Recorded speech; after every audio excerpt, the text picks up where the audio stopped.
Welcome to IBTV. Guntur పశ్చిమ నియోజకవర్గంలోని 23వ division 164వ booth పరిధిలో ఎన్టీఆర్ భరోసా పింఛన్ పంపిణీ కార్యక్రమం నిర్వహించారు. కూటమి ప్రభుత్వం ప్రతిష్టాత్మకంగా చేపడుతున్న ఈ కార్యక్రమంలో భాగంగా లబ్ధిదారులకు ఒక రోజు ముందుగానే పింఛన్లు అందజేశారు.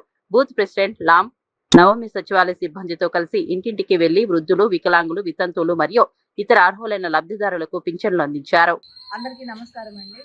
ఈరోజు ఎన్టీఆర్ భరోసా పెన్షన్ ఒకరోజు ముందుగానే ప్రజలకు ఇవ్వటం జరిగింది.